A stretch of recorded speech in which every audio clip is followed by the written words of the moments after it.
sitting at home looking at Shane MacGowan's funeral, and I see Jerry Adams coming on to eulogise, and I see Nick Cave, and in between the two of them I see this young guy. I haven't a clue who he is. I didn't know him from Adam, but I'm actually talking to him here today in the Irish Rock and Roll Museum. His name is Brian Corscadden, and he's going to tell me how he actually wound up carrying Shane MacGowan's coffin in and changing arms with Johnny Depp, who took over to take him out. Brian, how did you get from wherever you came from in Kilcock? Well, Kilcock, come a long way from Kilcock, Brush, yeah, and you know that yourself because you're out there by yourself, you know. But before we start, I'd like to say thank you for coming, because I'm in the presence of rock royalty with you, so, you know, a lot of us wouldn't be here without you, so thank you, first of all, and thank all to the guys for being here as well, you know. But you know that my father's from Kilcock, Brush. I know that very well. I didn't notice till the other day, Brush says, we all know your father's from. We all know him. Everybody knew your father as well. I didn't notice at all. Yeah. You know, so my father had a pub in Kildare, Corscadden's pub. It's still there, like in the bones of it to this day. Yeah. And Paddy Riley would have drank in my father's pub.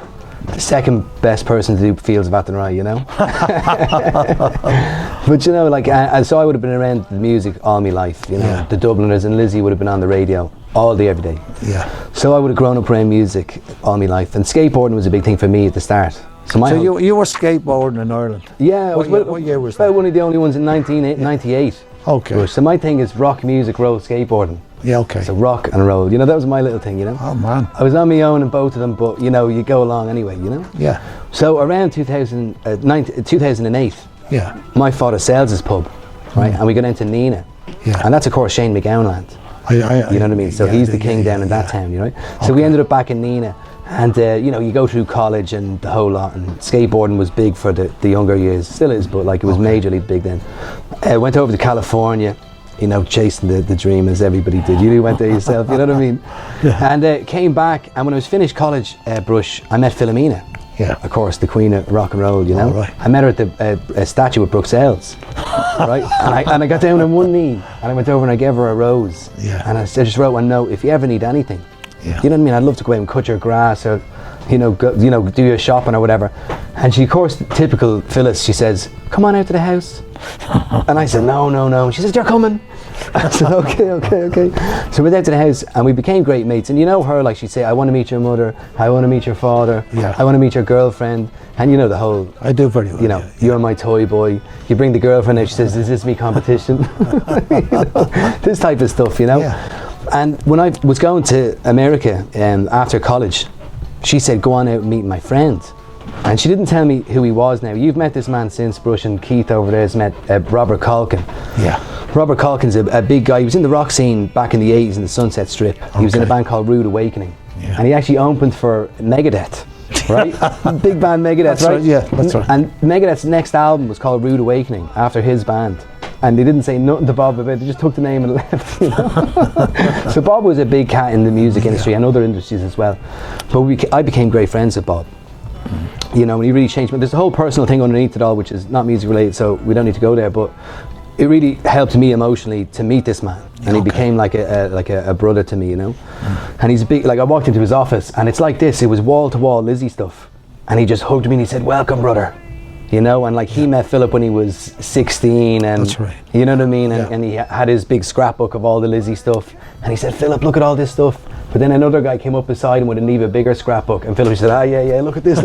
And Bob was good. But Bob is a big Lizzie fan. Yeah. So Bob would have come over to, who'd have flown Filomena over to Los Angeles in 1996, when she was first starting to come out to the Vibes and whatever. And then with Smiley Bolger, you know, God bless him, you know. And they did a gig in the Palace Theatre, and then Bob would come over for the Vibe. So it started a long tradition with Filomena and Bob being great friends, right? So when I was in LA then, I wrote Filomena a book. I wrote her a book, like I wrote her a whole, it's called A Letter to Filomena, line it delivered by Aidan McKenna, who's a friend of mine, happens to be Damien Rice's uncle. Okay. And I gave it to her and she said, "Are you on drugs?" She thought I was mad, you know. So I became really good friends with her anyway, you know. And when I was hanging out with her quite a lot, she knew my mother was from Tipperary, and she loved Shane MacGowan, and I used to probe her. I say, "Why are you so into Shane? Like, what was the story?"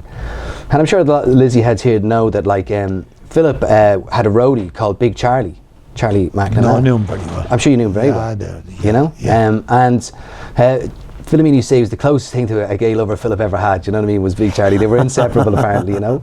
And when Philip passed away, God bless him, Filomena gave Philip's wedding ring to Big Charlie. Yeah. Right? And then sure didn't Big Charlie and Frank Murray with Lizzie go on to work with the Pogues? Yeah. This was the big crossover. See, people don't realise that Shane and Philip were friends and they used to hang out, right? So God bless him as well. Charlie passed away eventually, you know, and Shane took the ring off his hand and went and gave it to Filomena, and that was Philomena's heart forever for her, you know, for Shane. So she was always like, we have to go down to Tipperary to meet your mother and bring this statue, little mini statue to Shane. It just became a repetitive thing. Like she was like, we're going to do this, and she at the same time Johnny Depp was on the scene, and Johnny Depp was quoted in the paper as saying, turns out of Irish heritage, I might be related to somebody cool like Phil Lynott. And she says, I'm going to adopt him, you know. So this was her whole thing. She was mad getting the statues to people. So, you know, God, you know, I didn't get a chance to bring it to Shane in her lifetime. You know, I used to send her letters every week. I'd send her 1 to 5 letters every week, all sorts of funny stuff. You know what I mean? And I'd show up. Like the last time I ever saw her was Christmas time, the eve of Christmas Eve, whatever, 2018 or whatever. And I showed up dressed like Christmas present. I was in a giant box. This is the type of thing I would have done for every day. You know, like I do stuff for like. I know. I'm only starting to do it for you. You know. You never failed to impress me, friend. I have to. You know what I mean? It's my nature. So you know what I mean. So she passed away. God bless her. And her wake ended up being my birthday. Yeah. So like I was standing there on my birthday looking at her for ages, and it was quite emotional, you know. And she passed away. God bless her. And then of course that was only about 6 months before the pandemic.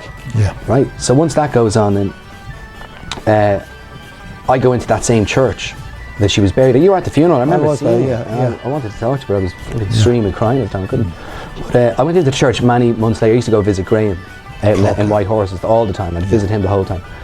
And I found a prayer, right? And it's called the St. Anthony Strezana. And I'm sure some of the lads are familiar with it, but it's a 13-week prayer. Yeah. And you're meant to every Tuesday give 3 prayers away and tie a knot in a ribbon. It's Christian mysticism, Russ. Well, you understand that all right. You understand it a lot better than me, but I'm trying. No, I understand it. Totally, right? Yeah. So I actually did the 13-week prayer and I prayed for a job, right? Yeah. And madly enough, I met the owner of this place, Paddy Dunning, at Philomena's grave, and I got this gig. So I started working at the Rock and Roll Museum. Oh, it's this St. Anthony Phyllis. This is St. Anthony, but it's her as well, you know. I'm sure she's up there with them. I'm sure she's up there with them. Well, she's Phyllis of Paggio at the moment. She's still deserving, you know. So I was blown away by it. So I started working here, and a couple of months later, then there was a book launch for the Crock of Gold book launch. Yeah. Shane had been making artwork all his life. Johnny Depp and the lads, I think, commissioned it to make a project. I'd say it was to encourage him, right, to get him into the game again, and to keep going, you know. Yeah. So it's actually this one right here, you know. I'll get to that in a minute, but this is actually it, you know. Yeah. It's a limited edition book. There was 2,000 of them. They cost 2,000 each. Very expensive. Very expensive. That's the whole point. It's a book of art that's an art piece itself. Yeah. So that whole thing, right? So Paddy, the owner, says, you go and represent us. Right. So I went in and I walked in and it was like I saw a unicorn. I literally froze and I just looked at him. I said, oh my God, he's like porcelain white, you know what I mean? He was sitting in the corner puffing away in a vape. And I went to the bar and there was a load of people from Nina at the bar. And I just looked at one of them and I said, what's happening? And he knew my grandparents, like straight away. Yeah. And I bought him a drink and he just looked at me, nodded and walked off. Turns out he was a friend of Shane since he was 7, you know? So eventually the lads, because I've been trying to get through to Shane for years, were like, do you want to meet him?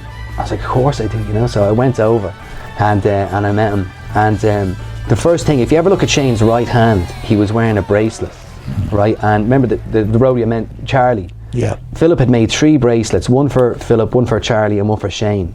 So if you ever look at Shane's right wrist, he was always wearing it. So Philip was obviously really close to Shane's heart. Okay. He was his hero, you know? Which for me, being my hero as well, and Shane being a hero of mine, to see the lineage was great. So me and him started to talk. And one thing, when Filomena was alive, Shane's mother passed. And I told Filomena, I said, he's lost his mother, you've lost your son. I said, go to the funeral. So Filomena, God bless her, about 85, 86, whatever age she was at the time, went down to Tipperary and went to the funeral. And it was actually the last time that they would have ever spoke. So even for me at that point, I thought to connect Lizzie and Pogues at any point for me was like tick. You know what I mean? I was like, great, you know. So you know what I mean. So you know, Siobhan, his sister, had come into my mother's shop in Tipperary, found out what we were doing. So I'd gotten the statue to him 2 days before the lockdowns, and I remember I was bringing the statue over to him, and there was a card, and I seen a little insect, and I thought, that's the coronavirus. I'm going to kill MacGowan. I said, I'm going to kill him. I was so scared. Everybody was terrified. So the point was, I didn't get to meet him before the lockdown. Okay. So here we were, and I was actually meeting him. And the first thing I said to him was like, oh, Sam, I brought you that statue. I was the one who gave you the statue. And he's like, oh, Phil used to be a good mate of mine, yeah? And he said, this bracelet was Philip's, you know? And then I said, I actually was the person who sent your mother, or Filomena, down to your mother's funeral. Yeah. And then the minute I mentioned his mother, he's like, oh.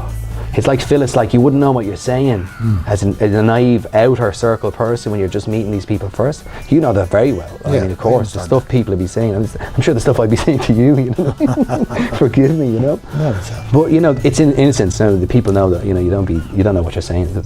So anyway, the point was he started to become very talky with me, and I sat with him the whole night, you know, and I'd be saying, do you want a drink? And it was like double, triple gin and tonics, the classic Shane stuff that everybody said, you know. And it was a great night, and Jerry Adams is there. Yeah. Jerry Adams read Alcohol Abuse, Louis Walsh was there, your old manager, you know what I mean? Brian Kennedy was there.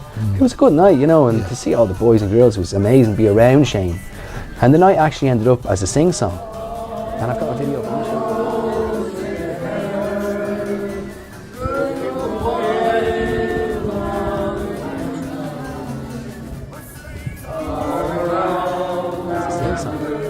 And I've got a video of it. I'm going to show you one day. It's like sang The Wild Mountain Thyme. He sang Paddy Works on the Railway. Like, I mean, that for me, I floated home. Yeah. I literally floated home. And if I'd never seen him again, it still would have been one of the best things that ever happened to me. Lovely.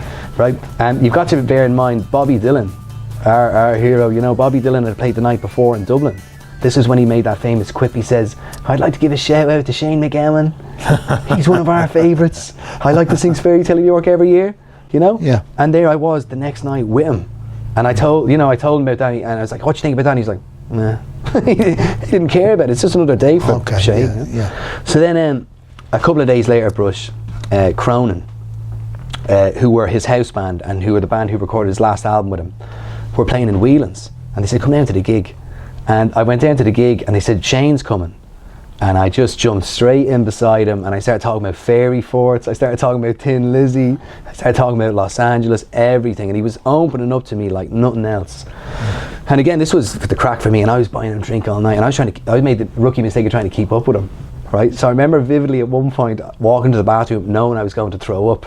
Right, and I opened the door and I just projectile vomited, and some poor guy was like, ah. I said, sorry mate, you know. And I just went straight back down and sat beside him and kept drinking with him, you know. Yeah. Didn't think nothing of it. And I remember he turned to me at one point and he says, do you want me to sing for you? And I was like, yeah. And I was like closer than we are, like I was on his shoulder, and he just started singing Paddy Works on the Railway. And I started singing.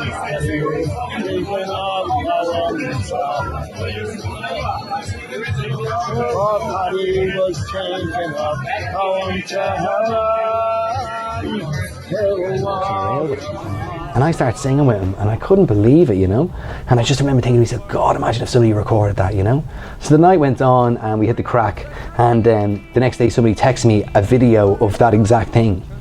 And it turns out that was actually, I think, the last time he was ever in a bar. I think it was the last time he ever sang in a pub. I think it was the last time he ever had a drink in a pub. So it was kind of like a shocker for me. Yeah. On a side note, did you ever get to see the Pogues? I'm sure you. A long time ago. Long time ago? Were they up your alley? I liked them, you know, like. Yeah. Raucous, right? So going on then, like he got encephalitis. I don't know if you remember that. He got the brain swelling. I remember that. Right, and he went into hospital for 6 weeks, and I thought, oh my God, like I hope he survives, you know, because I just got to meet the guy. I thought, like, I want this to go on. And then cued the last vibe for Philo. Right, and here it was in this venue right here. Bob Calkin, Filomena's mate from Los Angeles, flies in. His son, who's Filomena's godchild, Philip Paris Calkin. That's right. We made a documentary we were making a documentary on the last vibe for Philo.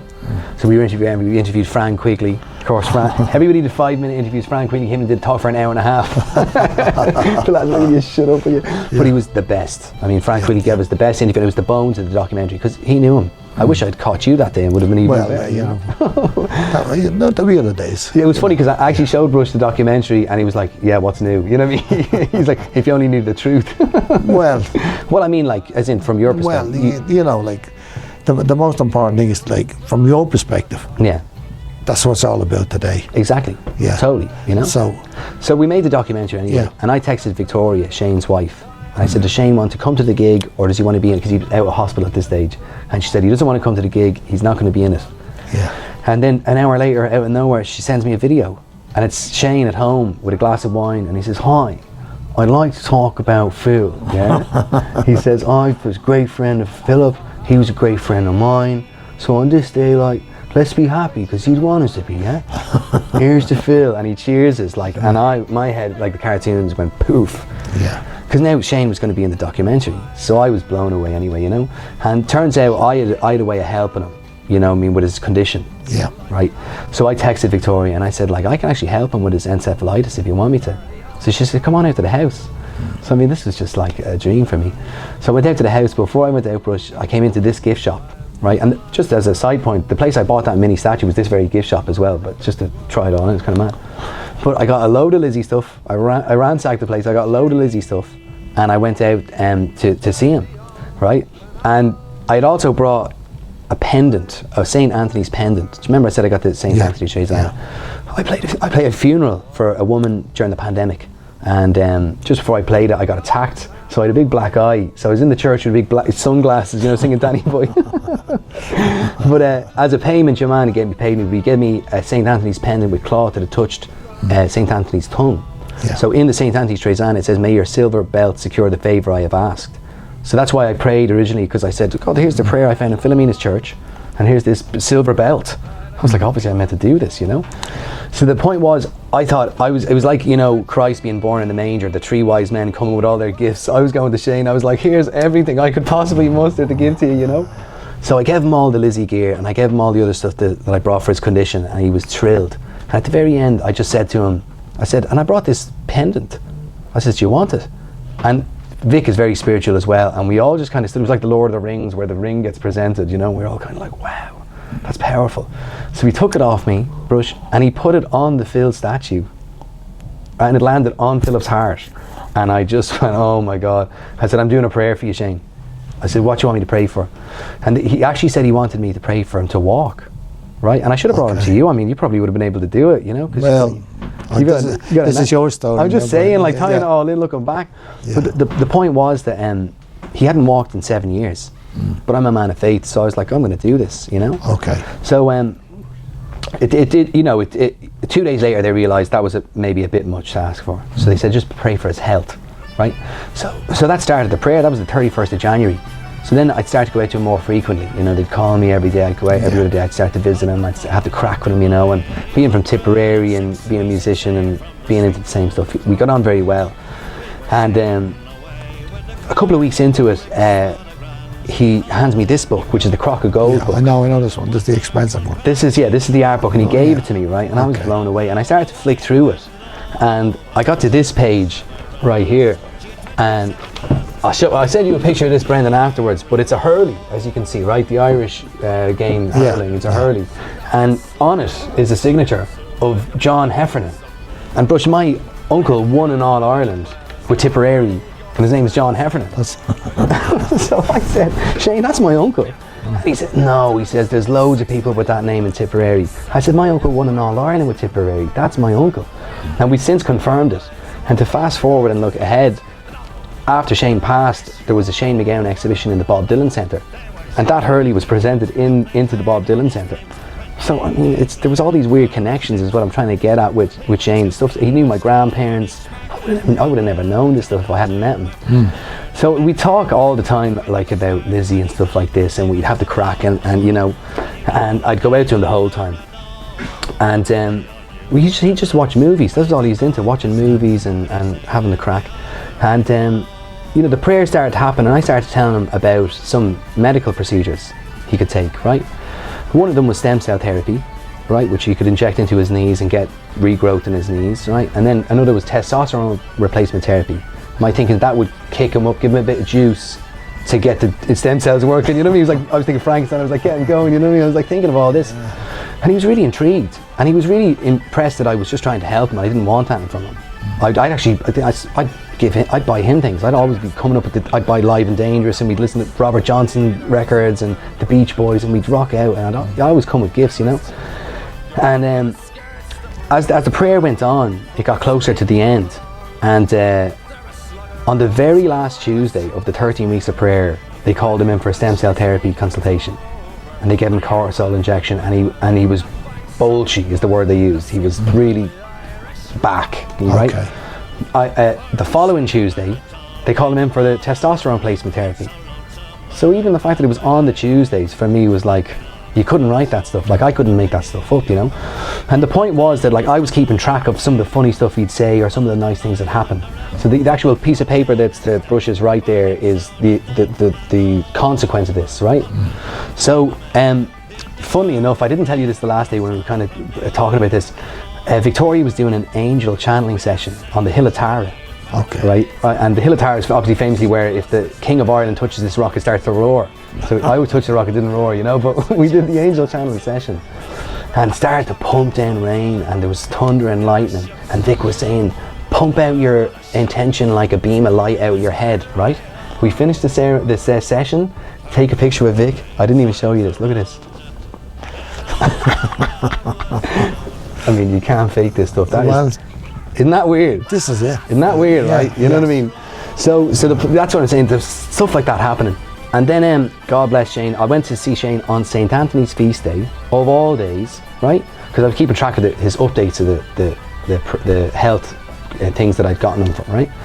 And God bless him, he was on the bed and he wasn't looking too well, you know? And to be honest, Bruce, he looked like the High King of Ireland. He looked like Brian Boru with his hands with a big sword coming down. And I walked in the room and I knew something was up, you know? So I played it cool, and I said, Shane, I'm going to go to the church for St. Anthony's. I'm going to get you some lilies. I'm going to get them blessed for you. I'm going to come back and give them to you. And it was my birthday then on the 16th. That was 12th of June. So Christy Dignam passed. God bless Christy. And then he went into hospital.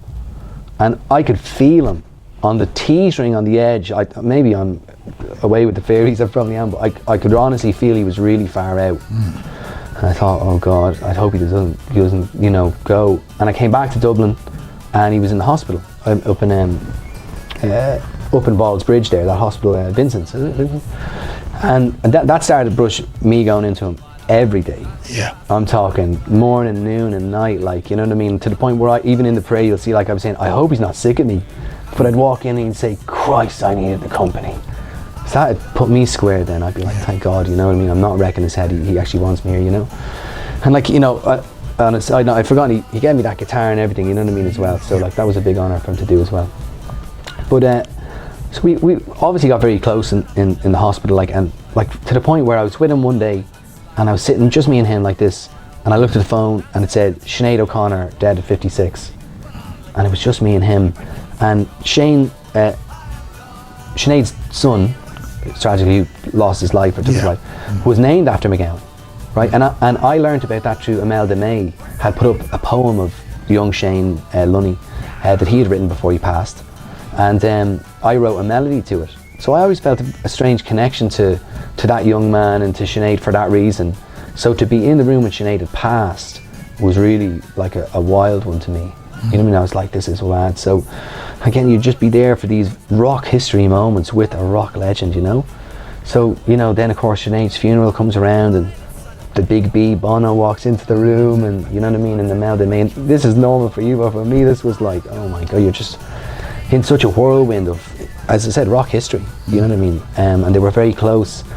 And so I was quite close to Shane, and around September, he got ill, like he was always ill, he was in the hospital, but like he got quite ill, he had a dip, and he come out, and then that's when I was going over to LA to write the script for that documentary that we filmed the year before to show at the next event. And I remember telling him, I remember hugging him, saying like, just get strong. I was like, the next time I see you, you're going to be at home. I'd always be encouraging him, and he was always really kind to me because he saw that I was so encouraging to him. And I got back and he was still there, and we'd hang out. And towards the end, like, it started to get quite spiritual. Like, I could see he was reconciling with things inside himself, and he was very Christ-like. He was emanating this like beautiful energy. And I told you this the last day, but I walked into him one time, and I said, how are you doing? And he says, I was just with Jesus. And I said, how is he? You know what I mean? I just let it roll, you know? Yeah. And he was like, all right, you know? And I sat down beside him, and I started to feel this pulse of energy coming off him. And I was like, what's that? And Shane just pipes to me, he goes, is he with you yet?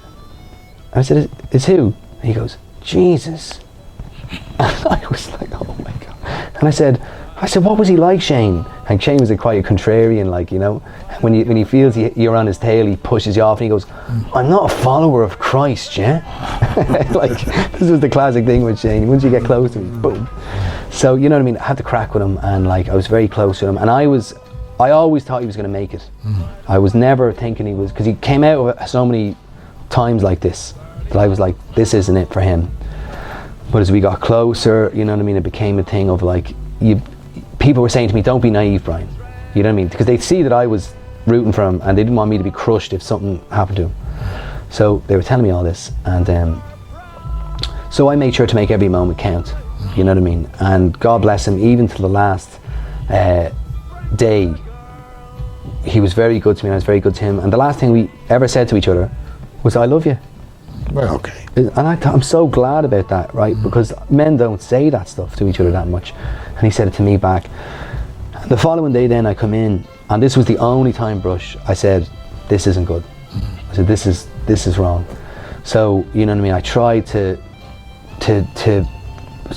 focus on other things or whatever, but it started to become apparent that this was bad. And I remember walking out, and there was a lady with Down syndrome outside the door, and she was like the cop. She was vetting everybody who walked past, you know. She was giving me a bit of humour. And a woman came over, and she was asking us what were we doing. She says, is that Shane MacGowan? And I said, yeah, it is, yeah. I said, I wasn't even meant to be here today. I wasn't meant to be in there that day. I just was called in. And she just looked at me and she said, I think you were meant to be here. And I was like, all right. And then, of course, it came to the thing of call in Victoria.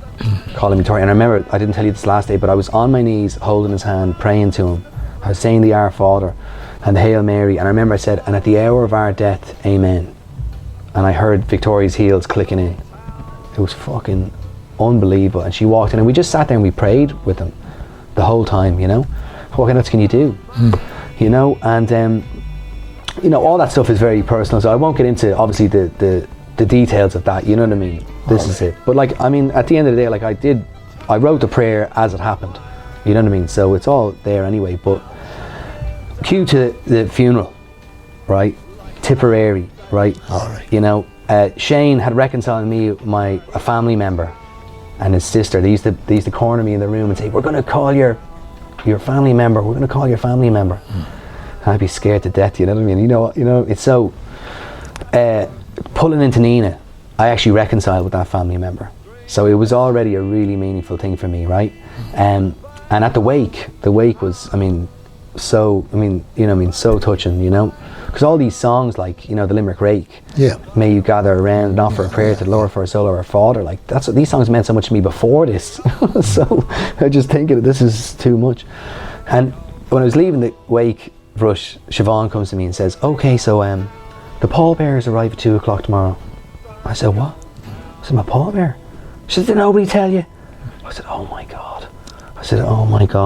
So I went anyway, and you know, we got fluted drunk, as you'd imagine, you know, just to numb the pain, I suppose, you know. But the following morning I woke up with an aching head, and I got a text from the manager of the whole thing, and he says, and this is the Bible verse you'll be reading as well.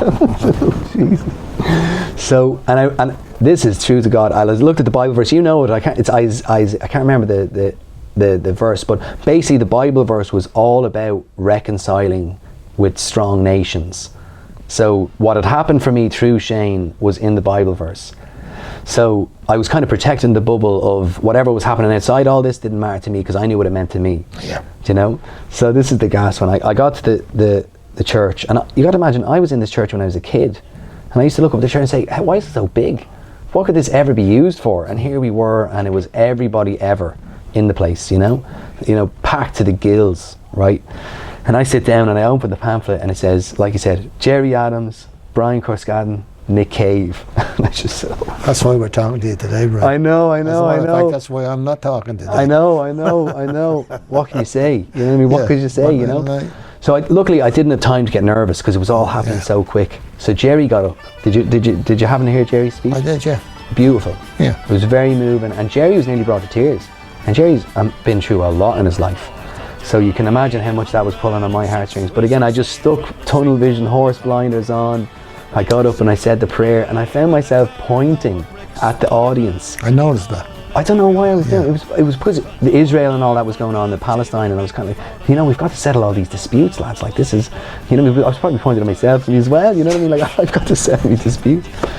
So I remember when it was finished, I just remember collapsing into the chair and thinking, good, it's done now. I can cry. You know, like it. Actually, I actually skipped a part. And one of the maddest things was that when I was the pallbearer.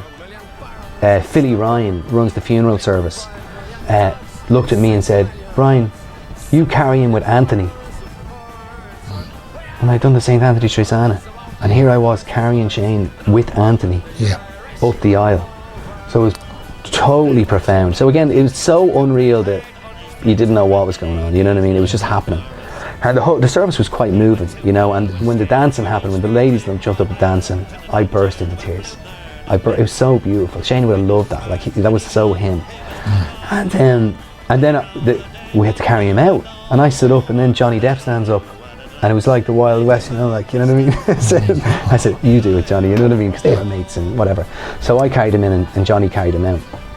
And I remember that, you know, the next day it was the cremation in Shannon, right? And I was standing off to the side on my own, and Vic was standing beside the casket with Johnny, and I was like looking away, and she says, Brian, get over here.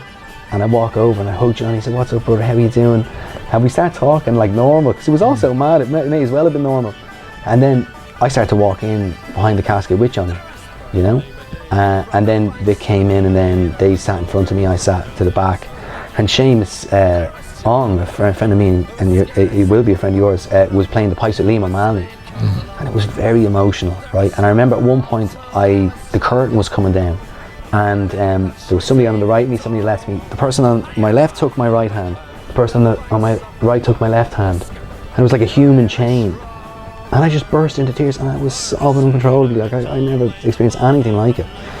And it went down, and then it was just over. You know, and we went back to Dromineer for the afters, and I remember I had brought the guitar with me, right? And you can see there's a bit of sellotape here. I had a bit of cardboard over it because I didn't want to ruin the signature. Okay. So I went down to the Dromineer Lake. The boys gave me a glass of rum, and it started pouring rain, and I was by the boat club, the Broad and Jessic Shannon. You know, it was all there for me, you know. And I started singing into the night, into this storm. And as I sang louder, it got wilder, and it all felt so real. And then, as I sang quieter, it got quieter, and then they just stopped, right? And I kicked the bottle of rum over, the jar of rum over, and the perfect silhouette of the picture of him with the martini glass that was on his casket was outlined on the ground. I know that's one of the madder things I'm going to say today, but I tell you, it was there. Okay. And I ran home to get my phone to take a picture of it, and came back, the rain had just taken it. So I'll forever be a kook. They'll think I'm a kook for saying it, yeah, Brian, you know. But I finished singing, and I thought, great, you know what I mean, I got it out of me. And then I didn't think anybody was there. All the boats in the harbour started ringing the bells, going, go on, you good thing, go on, you good thing. It was a magical evening, you know, it finished. And I got home, and a very spiritual friend of mine texted me from Los Angeles, City of Angels, and she did a lot for me spirituality-wise, you know, when I was over in LA in 2015. And I didn't tell you this last day, but she texted me, and she said, open the Bible, and Shane will be with you. And I opened the Bible, and Shane was buried on the feast day of the Immaculate Conception. And I opened the Bible on the very start of the story, the Immaculate Conception. And I just felt this glow. I felt him. I felt him so strongly. And I was like, wow. And that was that, you know what I mean? That was that, you know? That would have been obviously mid-December, right? And then, of course, I was asked to help carry on the tradition of the Vibe for the Philip gigs on the 4th of January. So that was the next thing coming up. So all the boys flew in from Los Angeles as well. We were going to document this documentary we'd made. Shane was going to be in it. I was really emotional, but I was looking forward to doing it. The lads asked me to go up and sing, and Filomena sent me over to Los Angeles to play music with Bob, and I never played music with him really. And that day, the Remembering Philip Lynott gigs, I got up and I sang the song Filomena, both nights, on a bill with Downey and Darren Warren, and I toasted to Shane. And I said, "This is for you, buddy." I said, "This is what it's all about." You know what I mean? So it was like a massive finale for myself. I was so raw with the emotion that like again I was just kind of going through the emotions, kind of autopilot. And to bring it all full circle now is that Fran Quigley, Fran the man, says, "I'm going to let you meet Brush," and he brings me out to you. And to be honest, I could tell you another hour's worth of stuff that's happened the last year. Keith will tell you, the last year has been very incredible for me, and much to do with you as well. So again, thank you so much. Well, Brian, the reason we're here today was, and you're almost mesmerising. Almost. There's no point in me coming in, stopping you. You're in full flight. There's no point trying to be funny. Yeah. There's no point in anything. Yeah. It's a fabulous story. That's the most important. Thank you. Everything you've done was very. I think if Jim Sheridan is watching this, you could be. Yeah. They could be filming you next week. I'll be talking to Jim. Yeah. Well, in the meantime, Brendan Finglas will make sure that you're doing a bit of work for All Things Irish and Rock and Roll. Yeah. But there was no point in coming in and asking you this, that, and the other. You knew where you were. Yeah. You knew who you were with. Right. You knew why you were there. And any time I tried to bring you in, you said it's about me, so I just kept going. Well, but you know, we're back to the same thing again. Yeah. The quest for knowledge and spiritual enlightenment. Yeah. This is a new All Things Irish and Rock and Roll. It's going to be All Things Irish and Rock and Roll, but it's really about this quest for knowledge and spiritual enlightenment. And you're plumbers now. No, so but he could be like fly fishing and Zen and the art of fly fishing. Yeah. But you've started the whole thing. It's all about it. You know, there's different types of spirituality. There's different, there are coincidences that can't be explained. This is right. There are things that happen that no one will ever be able to explain. That's right. And you went from skateboarding, to be up in there with, most of the rock royalty in Ireland, and you were a great help to Shane MacGowan for a part of his life that was kind of coming toward the end of the gig. Yeah, sure. And, I think it's nice that people will know about this, like, people will watch this and listen to it and be very impressed with your ability to explain exactly where you were, what you were doing, who you were doing it with, and why you were doing it, and why you didn't know what you were doing half the time. But there was something moving you nicely. Yeah, the spirit's moving. This is it. So I hope the spirit moves Brendan Finglas to turn you into a bit of a... Well, thank you very much, and that's the prayer right there as well, so it's down on paper. But that's a different programme.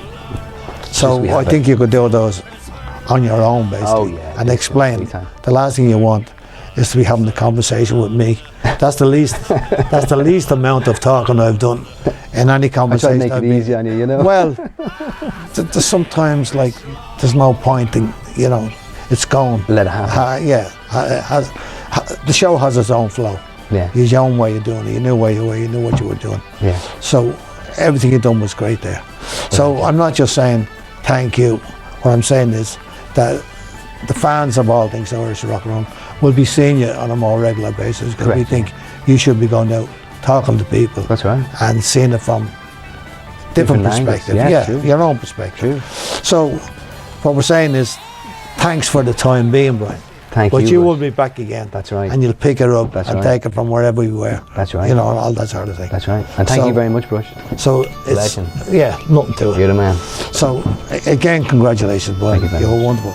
And rest in peace, Shane. And on behalf of All Things Irish and Rock and Roll and the quest for knowledge and spiritual enlightenment, which is never ending, we'll be talking to you again very shortly. The grasshopper agrees. Hasta la vista, baby. I will be back. Thank you very much. By the gasworks wall, dream the dream by the old canal. I kiss my girl by the factory wall. Dirty old town, dirty old town.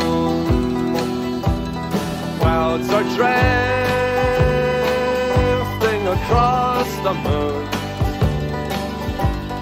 Cats are prowling on their beat.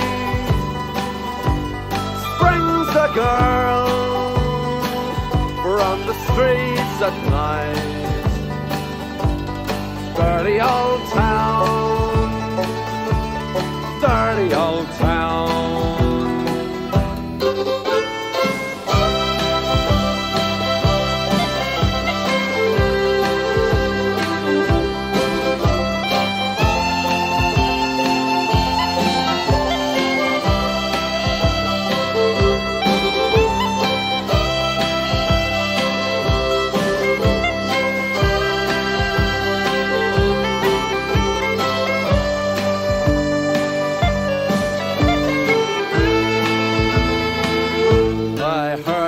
Siren from the docks.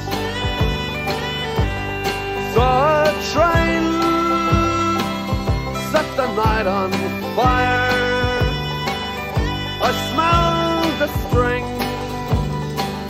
on the smoky wind. Dirty old town, dirty old town. I'm gonna make me a picture box, shining steel, tempered in the fire. I'll chop you down like an old dead tree. Dirty old town, dirty old town. I met my love by the gasworks wall.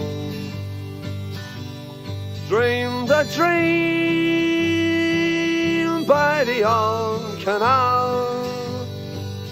I kissed my girl by the factory wall. Dirty old town, dirty old town, dirty old town, dirty old town.